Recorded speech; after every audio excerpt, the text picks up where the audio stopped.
नहीं सुनने देते, उस समय पर सुलाने की कोशिश करते हैं। पार्वती जी जैसे कथा शुरू हुई वैसे घुर्राटा मार करके सो गई। ओम ओम की आवाज आना बंद हो जाती। ऊपर जब एक तोता का बच्चा था वो अमर कथा सुनने लगा, बड़ा ध्यान लगा। उन्हें देखा पार्वती सो गई तो वो तोता ओम ओम ओम बोलने लगा। भगवान शंकर ने कहा ये जो जीव है ये परमात्मा का अंश है। शरीर मरता है पर आत्मा नहीं मरती। न जायते मृते वा कदाचिन नायं भूत्वा भविता वा न। आत्मा अमर है और इसलिए इसी आत्मा को ज्ञान देने के लिए कभी राम बन करके कभी श्याम बन करके भगवान आकर के लीला करते हैं। उनकी कथा सुन करके जीवात्मा का उद्धार हो जाए, इसलिए भगवान ये लीला करते हैं। और भगवान की लीला बताया और कथा जब समाप्त हुई, बोलिए सच्चिदानंद घन भगवान की। जैसे जयकारा लगाया पार्वती जी की आंख खुली। आंख मलते हुए पूछा, भोले बाबा आप भगवान के अवतार की कथा सुना रहे थे और मेरी तो नींद लग गई, मैं सुन नहीं पाई। कहा देवी जब तुम को नींद लग गई तो ओम ओम कौन बोल रहा था? भगवान शंकर ने जैसे देखा ऊपर तो एक छोटा सा तोता नीचे शंकर जी के चरणों में आकर के गिर गए। भगवान भोलेनाथ ने कहा अच्छा कथा तुमने सुना, देखो अब तुमने अमर कथा सुन ली है इसलिए अमर हो गए हो। अब तुम मरोगे नहीं, इसलिए एक काम करो, तुम तो चले जाओ वेदव्यास जी की पत्नी बिटका देवी के गर्भ में जन्म लेकर के और भागवत की कथा गांव-गांव में जाकर के सुनाना। और इसलिए भागवत की कथा सुनाने के लिए सुखदेव जी को आशीर्वाद देकर के भगवान शंकर पार्वती के साथ में चले गए। वही तोता वेदव्यास जी की पत्नी बिटका देवी के गर्भ में चला गया और 12 साल तक वो कथा को अंदर ही याद करते रहा। जब पूरी कथा याद हो गई तब भगवान का स्मरण करते करते जब बाहर आया पेट से तो देख करके माता बड़ी प्रसन्न हो गई। माता ने देखा मेरे गर्भ से अभी अभी बड़ा सुंदर बालक का जन्म हुआ है और वो बालक हाथ ऊपर करके और भगवान के नाम का स्मरण कर रहा है। श्री कृष्ण गोविंद हरे मुरारे, हे नाथ नारायण वासुदेवा। श्री कृष्ण गोविंद हरे मुरारे, हे नाथ नारायण वासुदेवा। हे नाथ वासुदेवा, हे नाथ नारायण वासुदेवा। श्री कृष्ण गोविंद हरे मुरारे, हे नाथ नारायण वासुदेवा। श्री कृष्ण गोविंद हरे मुरारे, हे नाथ नारायण वासुदेवा। श्री कृष्ण गोविंद हरे मुरारे, हे नाथ नारायण वासुदेवा। बोलिए कृष्ण कन्हैया लाल की। तो अब सुखदेव जी का कैसे जन्म हुआ और राजा परीक्षित का कैसे जन्म हुआ ये मैंने आपको बता दिया। यही राजा परीक्षित है जिसको अपने पूर्वजों ने बहुत समझाया। अरे देखो अपन क्या होता है, अपने बुजुर्गों को जो घर का मालिक रहता है, जब बुढ़ापा आ जाता है तो सब उसको कहते चुप रहो, बीच बीच में बहुत बोलते हो, चुपचाप बैठो। तो वो बेचारा जिसने सबको पाला, दो रोटी के लिए भी तरसने लगता है कि मेरे को कोई दो रोटी दे दे और मैं चुपचाप कहीं बैठ करके समय बिता। आज राजा परीक्षित को समझाया था, अन्याय मत करना, अत्याचार मत करना। एक दिन राजा परीक्षित ने एक पेटी खोला, उसमें राजाओं के बड़े बड़े मुकुट रखे थे। उन राजाओं के मुकुट में देखा एक जरासंध का मुकुट था जिसमें मणि लगी थी। पांडवों ने कहा था अन्याय का धन मत लेना, इसलिए अपने पूर्वज कहते हैं सोना गुमना और सोना मिलना दोनों से नुकसान होता है, और इसलिए इन चीजों को गुमा हुआ सोना अगर मिल जाए तो भी नुकसान करता है। राजा परीक्षित को समझाया था, पर राजा परीक्षित ने वो मुकुट लगा करके देखा तो बड़ा प्रसन्न हो गया। इतना अच्छा मुकुट। अब तो राजा परीक्षित प्रसन्न होकर के और मैं ये मुकुट पहन करके जाऊंगा, सब लोग देखेंगे, तो रथ में बैठ करके शिकार खेलने के लिए गया। उन्हें जाकर के देखा एक काला काला आदमी एक बैल को डंडे से पीट रहा, पर वो बैल बां बां करके चिल्ला रहा, भाग नहीं पा रहा। वो बैल कौन था पता? धर्म। जब कभी कोई व्यक्ति धर्म कर्म करने के लिए बैठता है तो दूसरे चार लोग उसकी मजाक उड़ाते हैं। आज जो काला काला आदमी था वो कलयुग है। कलयुग बैल को पीट रहा था, वो भाग नहीं पा रहा था। और क्यों नहीं भाग रहा था? क्योंकि उसके 3 पैर कटे थे, एक ही पैर था। कलयुग में एक ही पैर बचा हुआ है, धर्म केवल, और इसलिए वो बैल भाग नहीं पा रहा। राजा परीक्षित ने तलवार उठा लिया कि तू कौन है, मेरे राज्य में बैल को मार रहा है।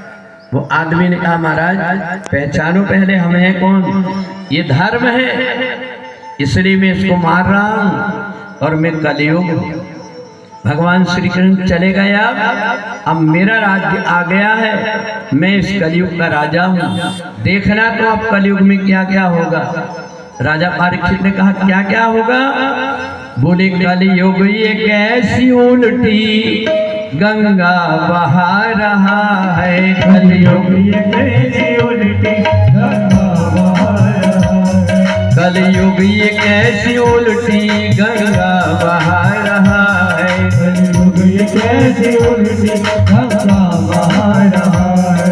माता पिता को शर्मन कैसा सता रहा है, माता पिता को शर्मन कैसे सता रहा है, माता पिता को शर्मन कैसे सता रहा है, माता पिता को शर्मन कैसे सता रहा है। पहले था एक रावण जिसने हरा था सीता, पहले था एक रावण जिसने हरा था सीता, घर घर में आज रावण सीता चुरा रहा है, घर घर में आज रावण सीता चुरा रहा है। कलयुग ये कैसी उल्टी गंगा बहा रहा है, कलयुग ये कैसी उल्टी गंगा बहा रहा है।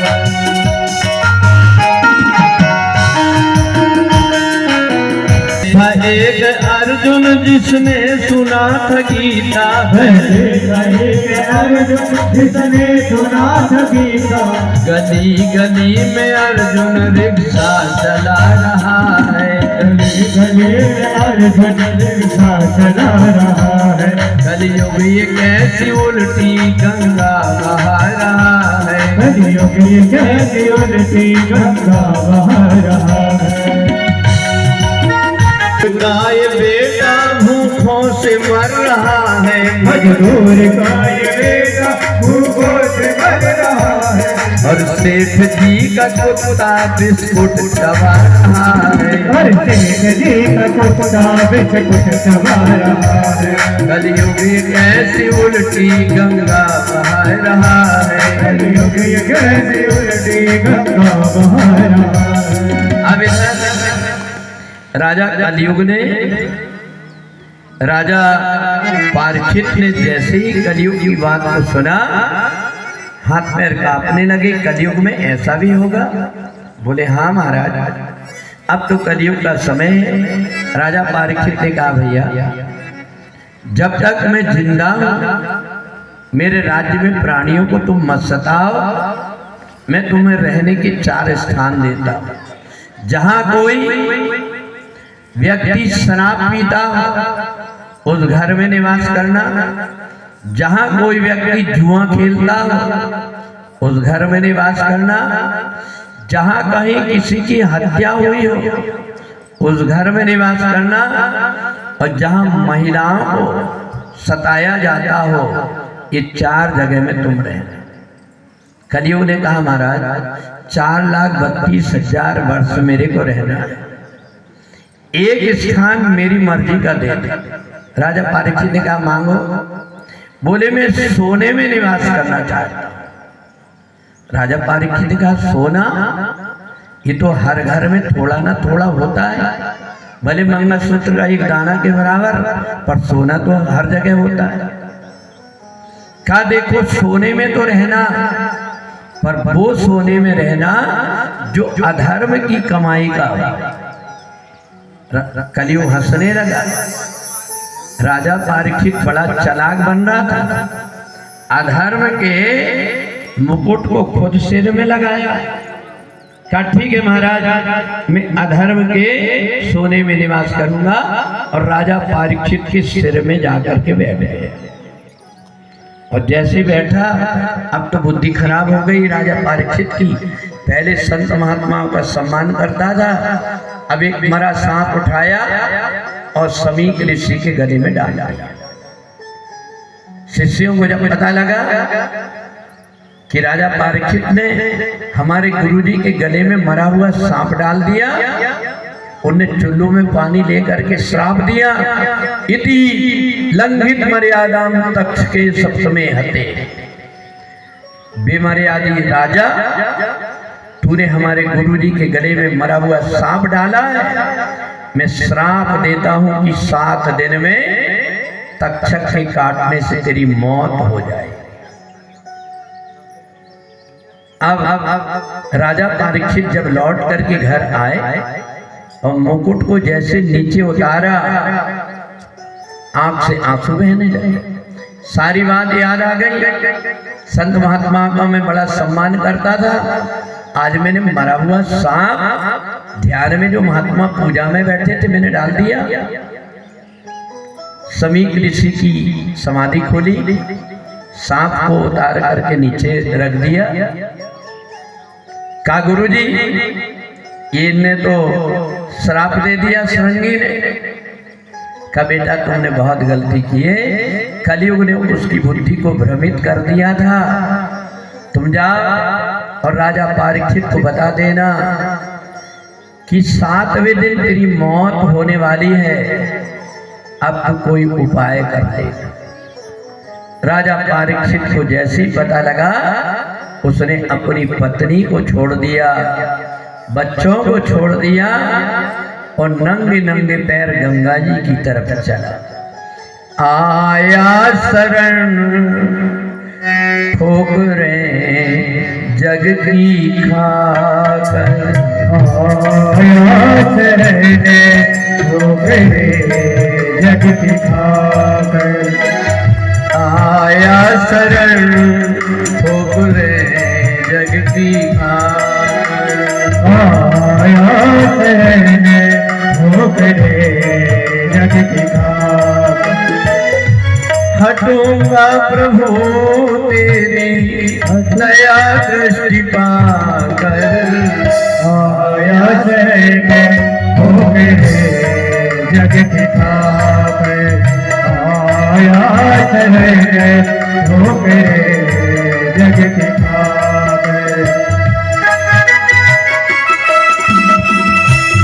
मगन हो खुशी नील सोया, सब कुछ पाने का सपना संजोया।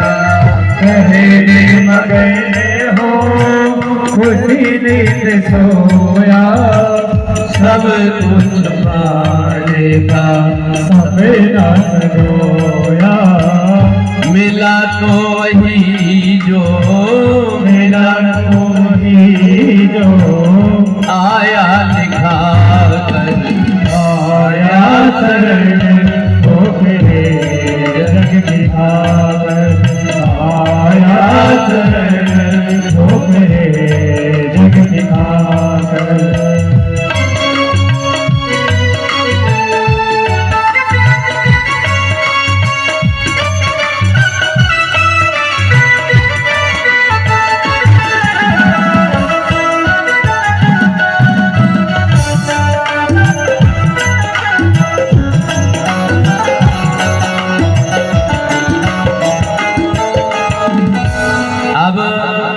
भागवत के जो मुख्य वक्ता और श्रोता है अब सामने बैठ गए।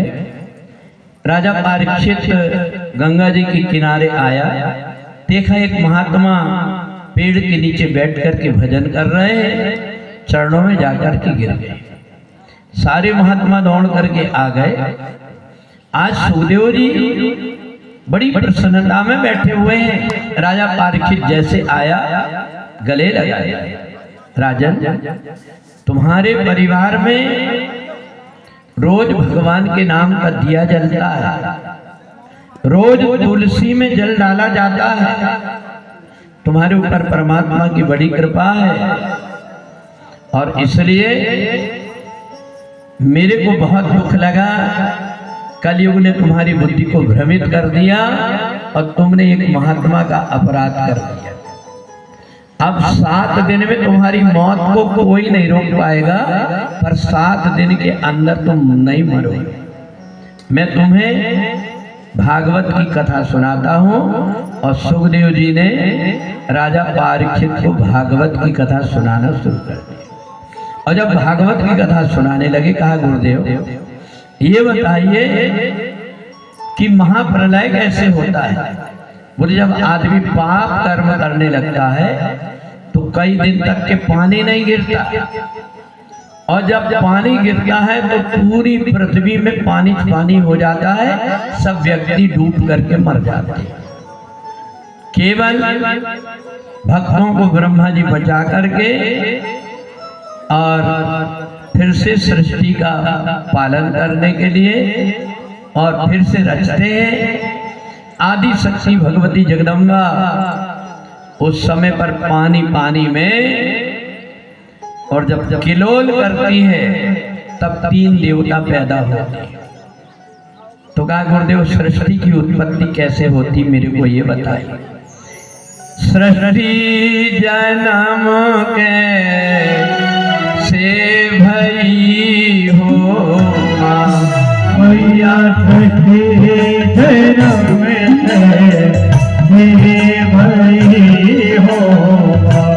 मैया सृष्टि जन्म के से भई हो। मैया सृष्टि जन्म के से भई हो। और जला के अंदर में देवी ठाड़ी मेरा जला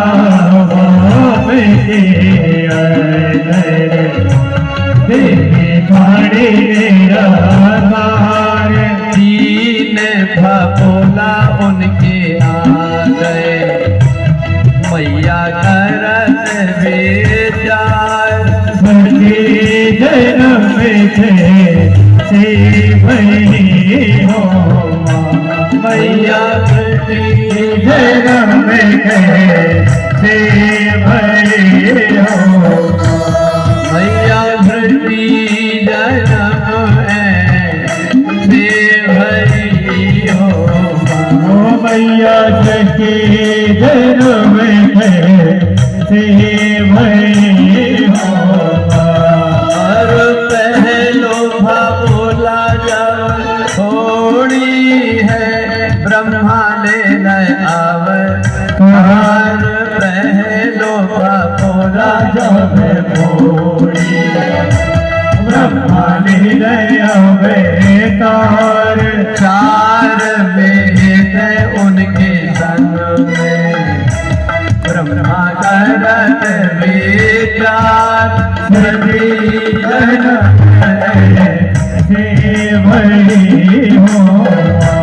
मैया जन्म कैसे भई होगा। अरे दूसरो भोला जब थोड़ी है विष्णु ने अवतार। दूसरो भोला जब थोड़ी विष्णु ने अवतार। संघ चक्र उनके घर में विष्णु करत विचार। सृष्टि जन्म कैसे भई होगा। मैया सृष्टि जन्म कैसे भई होगा। और तीसरो भोला जब थोड़ी है शंभु ने तीसरो भोला जब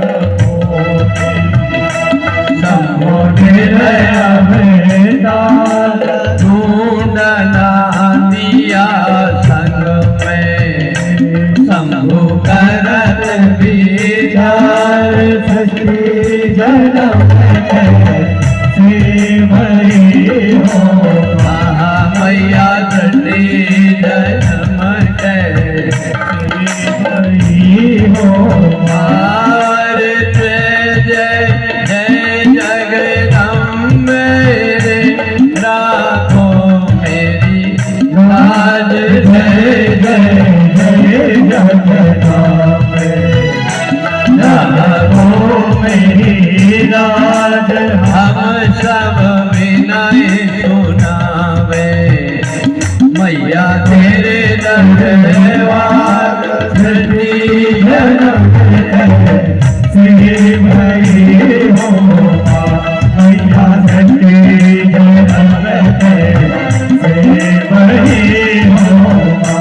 मैया सृष्टि जन्म कैसे भई होगा।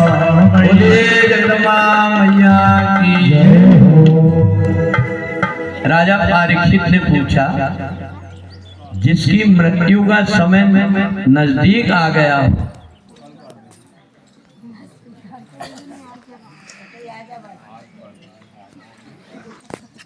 इस समय पर राजा परीक्षित ने पूछा कि जिसकी मृत्यु का समय नजदीक आए उसको क्या करना चाहिए। कहा घर परिवार के सबसे मोह माया हटा करके और भगवान के चरणों में मन लगा। अगर घर परिवार की याद करके मरे भी तो कुत्ता बिल्ली बन करके आ करके भटकेंगे, कोई फायदा नहीं होगा। क्योंकि बिल्ली बन करके आएंगे तो भी डंडा पड़ेंगे, कुत्ता बन करके आएंगे तो भी डंडा, कोई पहचानेगा नहीं। ये हमारे पूर्वज, इसलिए परमात्मा में मन लगाना चाहिए। का आदि शक्ति भगवती जगदम्बा ने पूरे पानी में जब किलोल कर रही थी तो तीनों देवताओं को प्रकट कर दिया, ब्रह्मा विष्णु और महेश। ब्रह्मा जी से कहा तुम सृष्टि उत्पन्न करो, भगवान विष्णु जी का पालन करो, और शंकर जी से कहा संहार करने का काम तुम्हारा।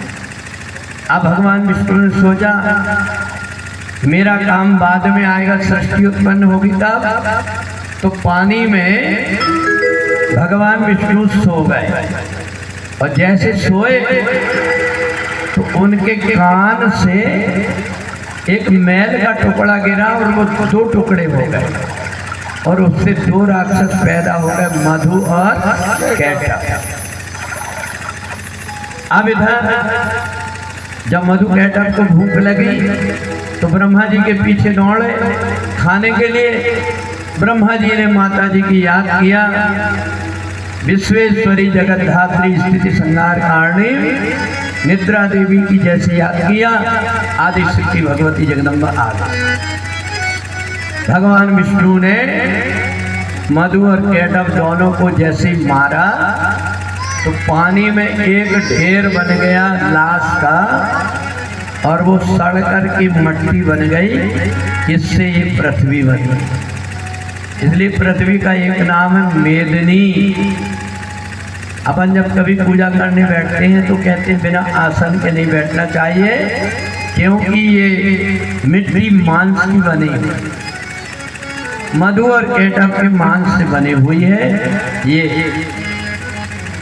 बोले ब्रह्मा जी ने कहा सृष्टि कैसे उत्पन्न करें, तो माता जी ने अपने एक तरफ से सरस्वती को प्रकट करके ब्रह्मा जी को दिया, ये तुम्हारी पत्नी, और एक तरफ से लक्ष्मी जी को उत्पन्न करके कहा ये आपकी विष्णु जी को दे, और शंकर जी से हाथ जोड़ करके कहा जब जब भी आवश्यकता होगी मैं खुद तुम्हारी पत्नी बन करके आऊँ। अब इधर जब सृष्टि आगे बढ़ी तो ब्रह्मा जी ने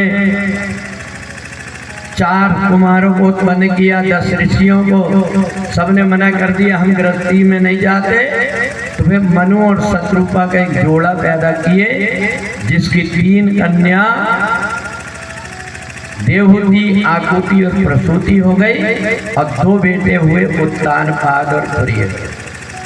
अब इसमें ही जो प्रसूति है, बहुत दिनों तक जब संतान नहीं हुई तो माता जी के दरबार में पति पत्नी दोनों गए, और नवरात्रि में निराहार व्रत करके माता जी के दर्शन करने के लिए माता जी के चरणों में जाकर के बैठ गए और प्रार्थना करने लगे। अजब गजब का मैया दरबार है तुम्हारा, दरबार है तुम्हारा।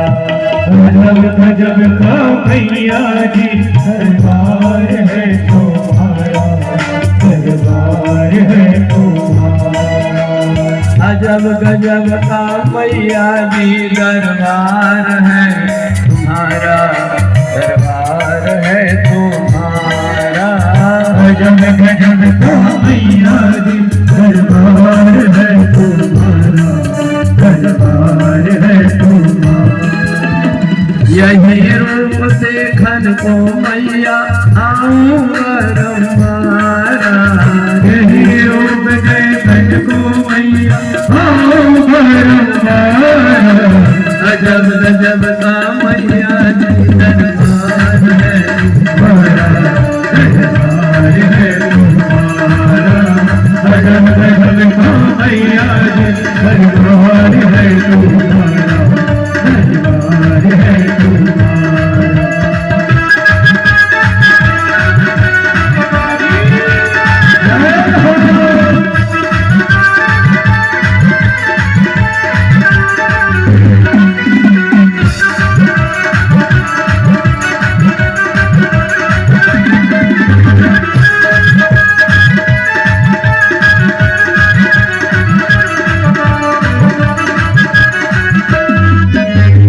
संकट हरने वाली माँ सब पे दया बरसाती है, संकट हरने वाली माँ सब पे दया बरसाती है। जितने रूप बदल के माँ भक्तों की लाज बचाती है, जितने रूप बदल के माँ भक्तों की लाज बचाती है।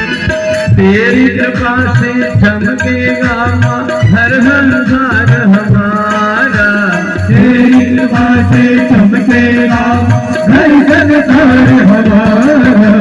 कदम कदम बरसात हो माँ हमने तुम्हारा, जगदम्बे तुम्हारा।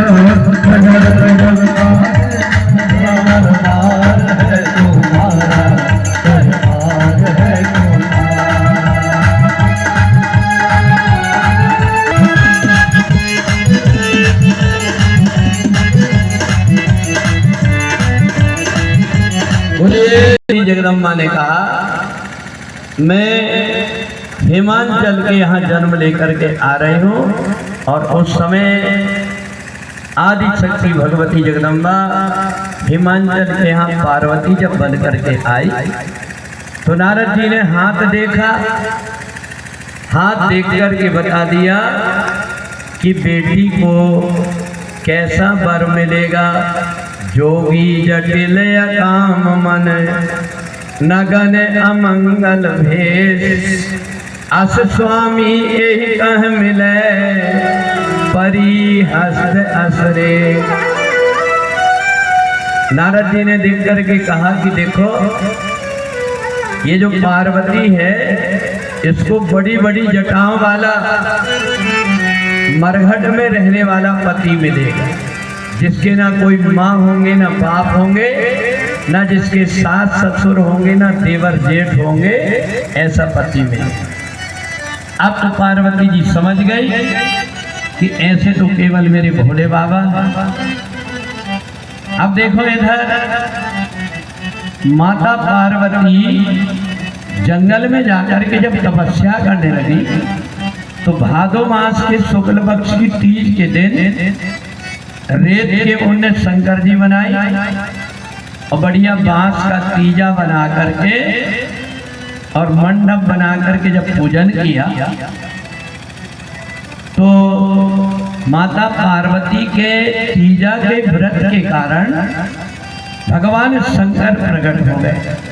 और भगवान शंकर जब प्रकट हुए, हम लोग भादो मास के शुक्ल पक्ष में जो तीजा मनाते हैं वो माता पार्वती ने ही शुरू किया।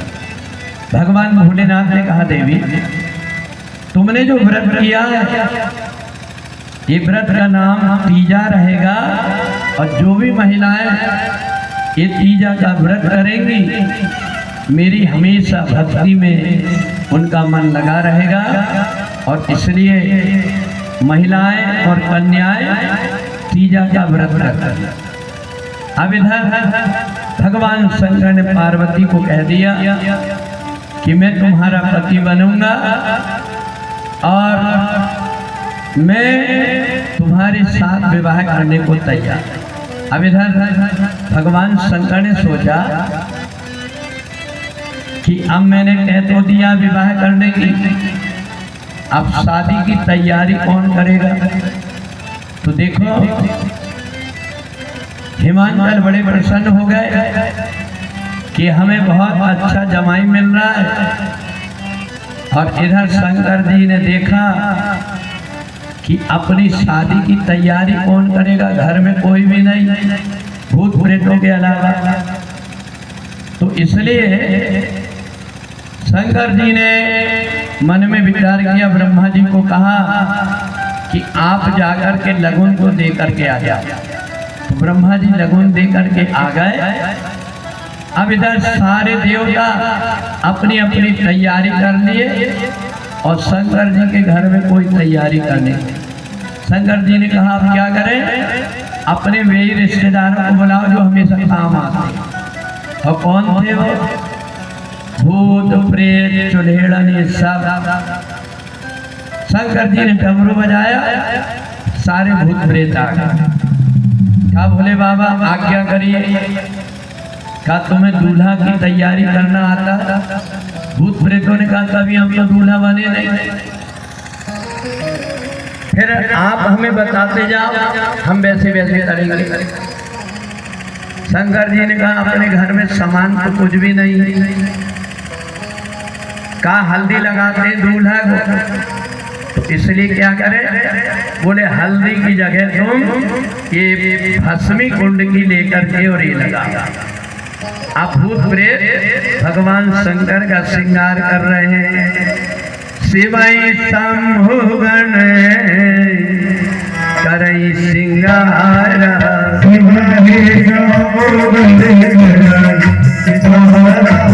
शिवाई शंभु गण करई श्रृंगार,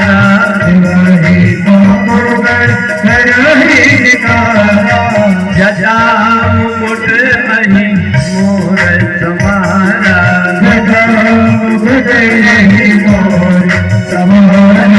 जटा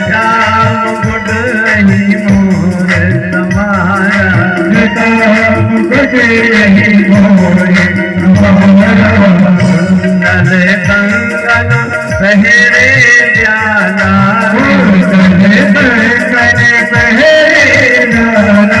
धन विभूति पट के हरि ध्याना, धन विभूति पट के हरि ध्याना, धन विभूति पट के हरि ध्याना, धन विभूति पट के हरि ध्याना।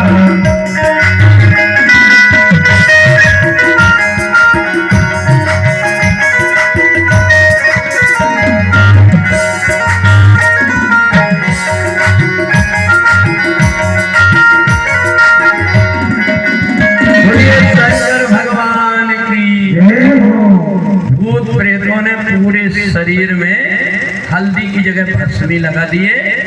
अब भगवान शंकर गोरे बिल्कुल, पर भस्मी के कारण पूरे काला कर दिया।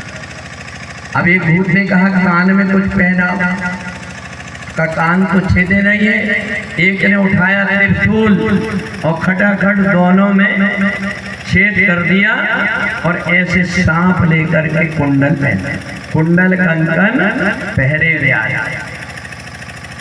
एक भूत प्रेत ने कहा भोले बाबा आपके यहाँ कोई पैंट वगैरह है क्या, पैजामा पैंट कुछ? शंकर जी ने कहा नहीं हमारे पास तो नहीं। तो कहा बिना कपड़े के तो अच्छे नहीं लगेंगे, हमने तैयार तो कर दिए पर कोई पैंट? बोले पैंट ना हो, पैजामा ना हो, कम चड्डी पहन लो। शंकर जी ने कहा वो भी नहीं अपने पास। एक ने कहा एक काम करो, ये जो बैठने का बाघम्बर है, ये बाघम्बर को ही लेकर के और पहना देना। अब जब बाघम्बर को पहनाने लगे, ना तो उसमें चैन, ना हुक, ना तो बटन, अब उसको पहनाए कैसे? अब एक ने दिमाग लगाया, एक सांप लेकर के उसका नाड़ा बना करके पहना दिया। अब वो बाघम्बर का लेकर के एक नाड़ा बना करके और उसको पहना।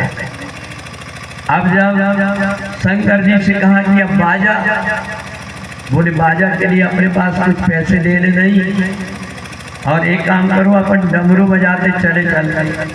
कहा ठीक, पर कोई गाड़ी तो होना चाहिए, किसी की कोई कार मांग लो, कोई तो गाड़ी हो। कहा नहीं, गाड़ी वाड़ी कोई नहीं, हमारा डूना बैल ले आओ।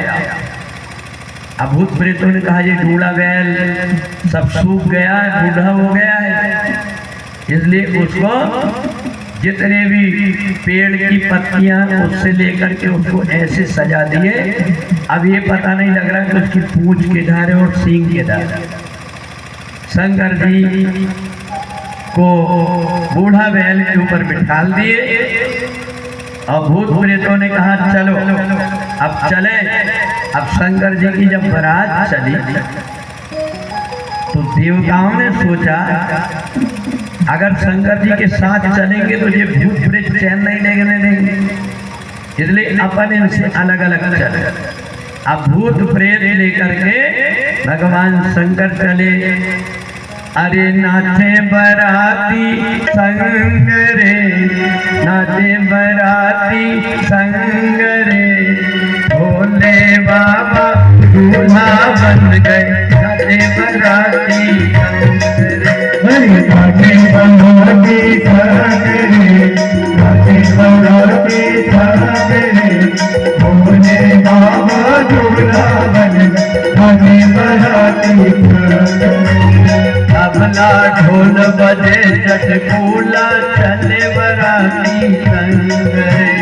तबला ढोल बजे चटकूला, चले बराती संग रे। भूत प्रेत सब नाच रहे हैं, भूत प्रेत सब नाच रहे हैं, मचा रहे हुड़दंग रे। नाचे बराती संग रे, नाचे बराती संग रे, भोले बाबा दूल्हा बन गए, नाचे बराती संग रे।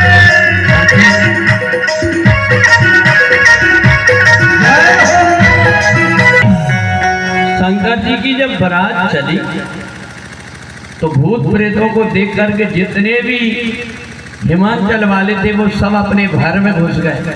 लड़के बच्चे सब भाग करके, एक बूढ़ी माता थी, वो शंकर जी की बड़ी भक्त थी। उसको जब पता लगा कि शंकर जी की बारात आ रही है तो सुबह से पानी तक नहीं पी, मेरे भोले बाबा के दर्शन कर।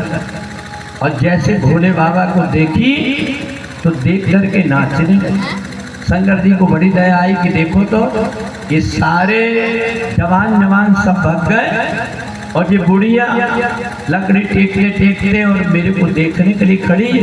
शंकर जी ने बढ़िया से नीचे उतरे और जैसे ही उसके ऊपर हाथ फेरे 16 साल की जवान कन्या बनी।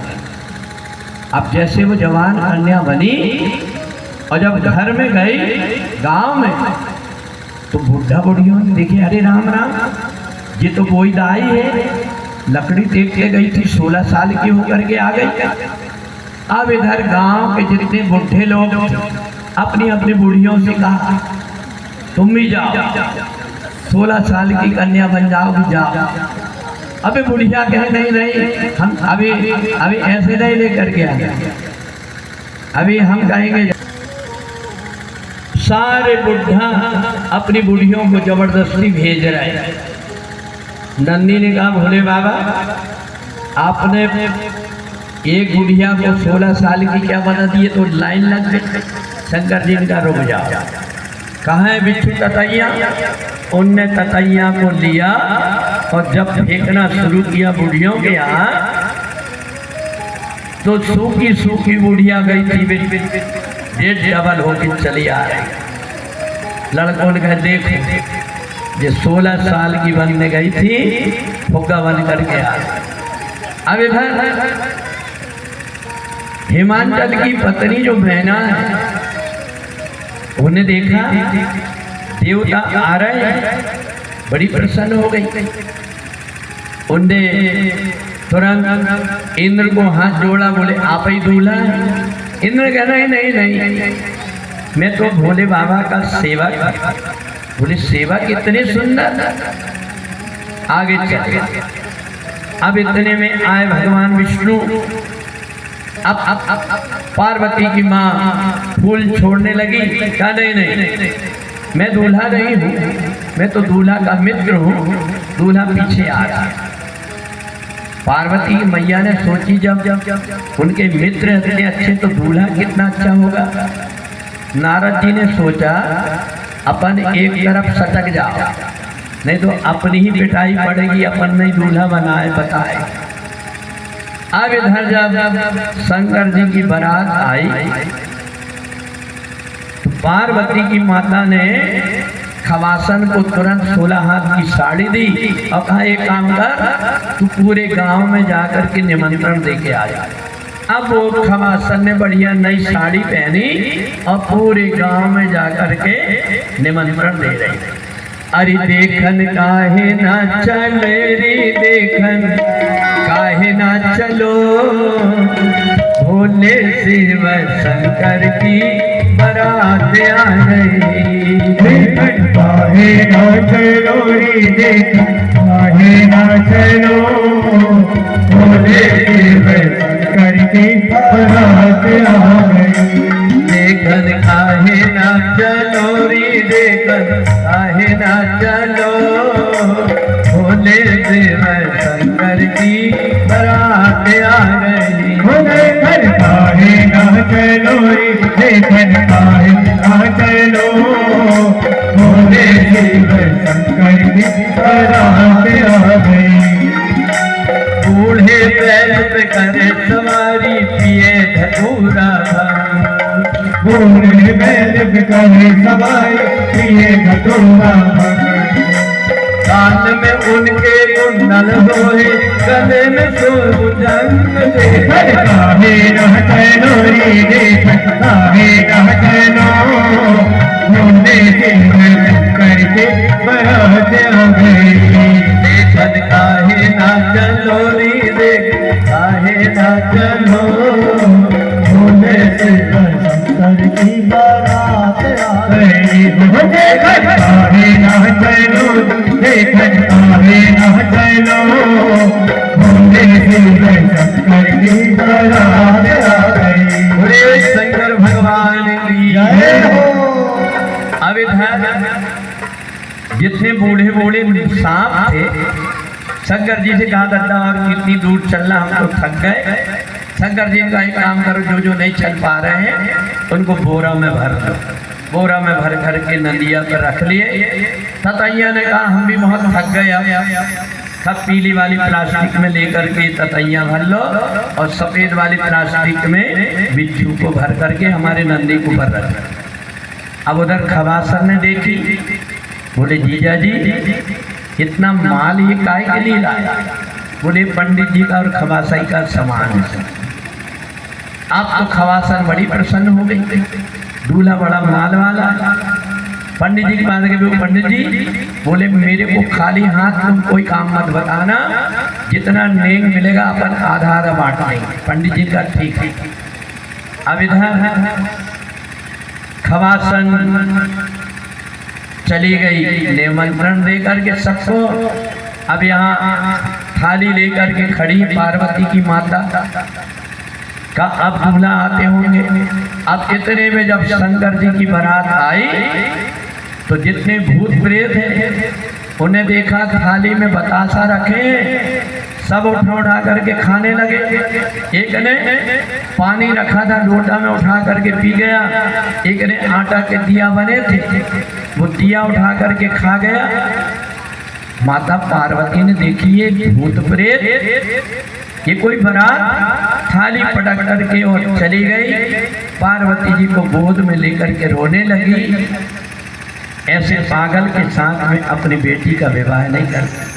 पार्वती ने समझाई, मैया तुम सन मिटाई की विधि के अंका, तुम सन विधि के अंका, मात व्याथ यदि ले हो कलंका, और व्याध यदि ले हो कलंका।